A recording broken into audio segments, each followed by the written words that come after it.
In 2008, AKAI had made its last MPC standalone. That was the MPC 5000.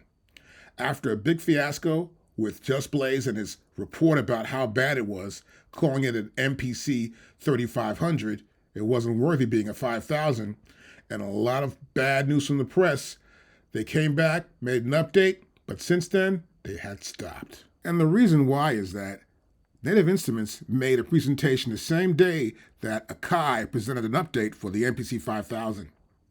Native Instruments introduced the machine.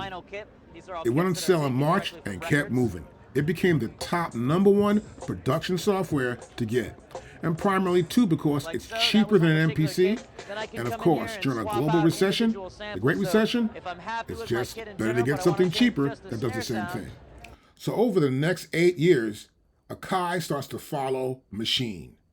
They build controllers like the MPC Renaissance and the MPC Studio, and then Jack O'Donnell does something quite unique. He puts the entire company, all his companies, under one umbrella, a consortium.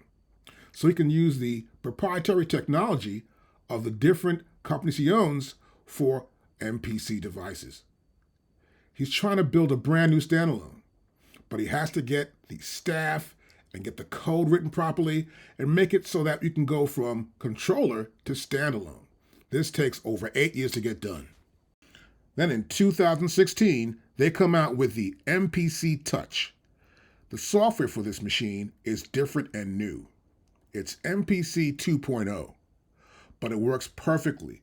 It can do warping, it can do time stretching, and it can do 128 tracks. They're ready.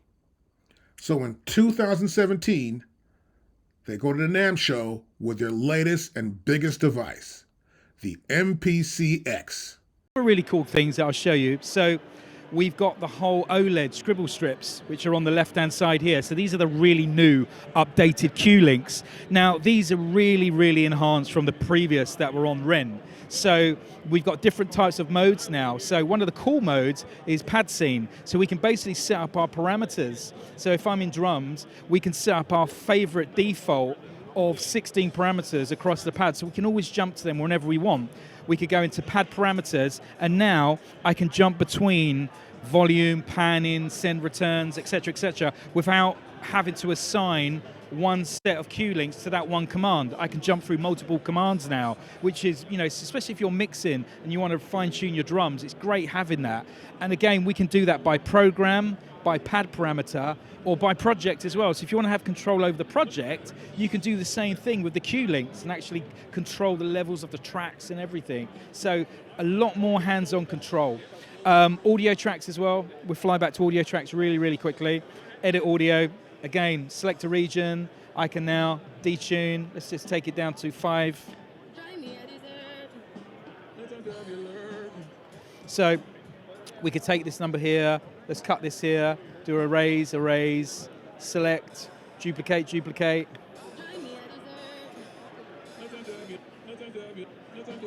So editing audio, moving stuff around on the screen, you can pick up parts, move them around. It really is such a fast workflow when you're dealing with audio and regions as well. So let me just undo that. We'll take that back to where we were. There you go.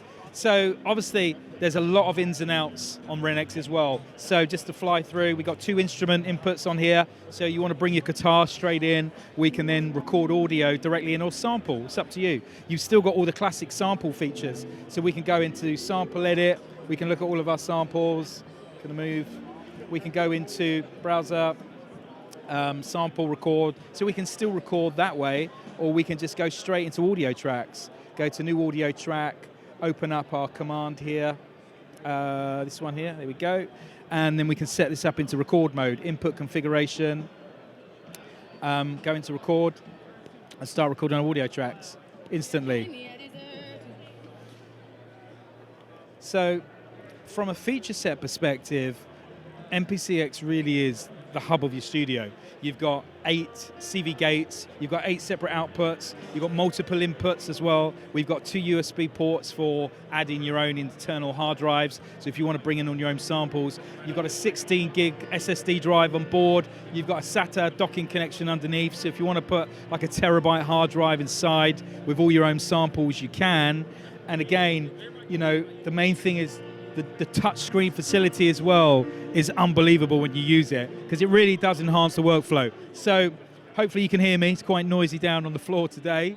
So yeah, there'll be a lot more information over the next 3 or 4 days, different workflows, different features I'm going to try. The MPC X is a masterpiece. It is the best MPC made in years. It even has Ethernet and Wi-Fi for the future. They realize they have to send updates directly to owners, and also allowing them to download anything they want, whether it's drum samples or keyboard sounds. It doesn't make a difference. It's ready for anything. So just to give you a real quick demo, I go to audio tracks, hit audio tracks, and here I've got, let me take it to the original BPM. This is a vocal you'll recognize. I think it's time we got this straight. Let's sit and talk face to face. So 97 beats per minute. So if you want to program your beats and you're doing a remix and stuff, that's fine. You could do that really, really easy. Hit edit. We can go into our regions. We can select our regions, move regions about, kind of do all kinds of stuff. So that's really, really cool. But the main thing is, when it's warped, and I'm in time stretch mode, so I can go to 120, MIDI, clip mode. Be jealous of me, but you're blind if you can't see that his love is all in me.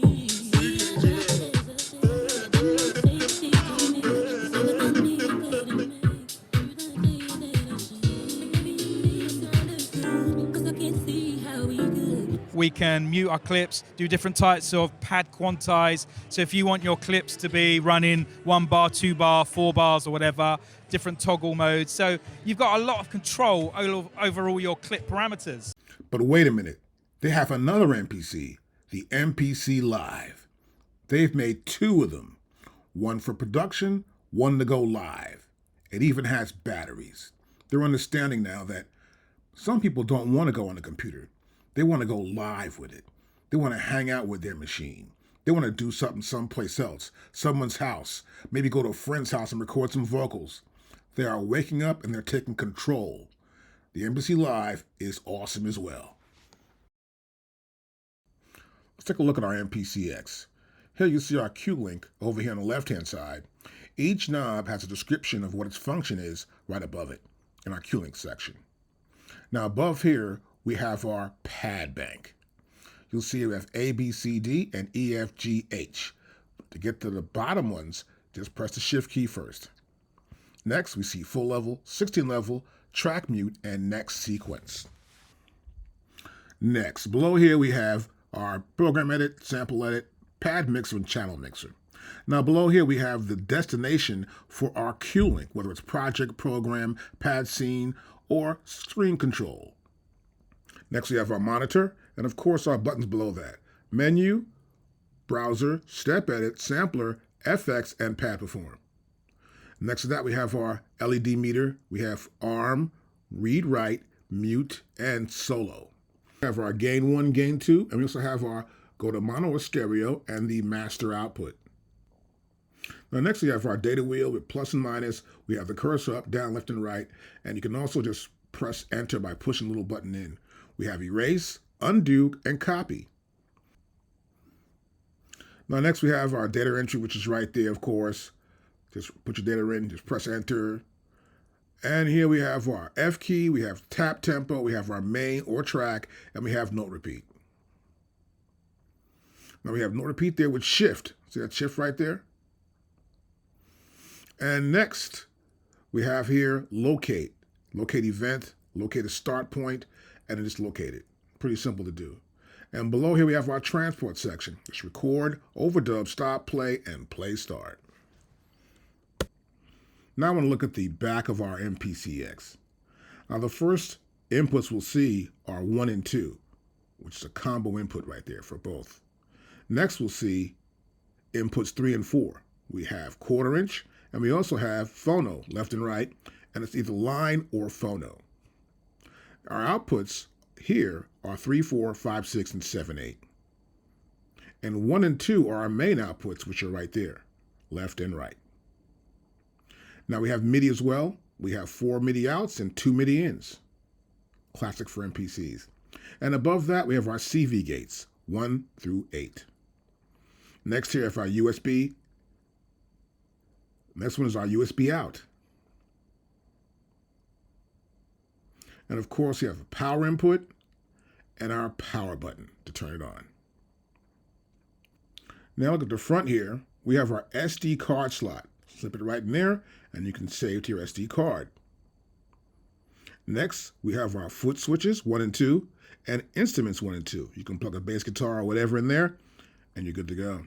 For headphones, we have our 1/8 inch or 1/4 inch input for our mix, and of course, the volume is right there as well.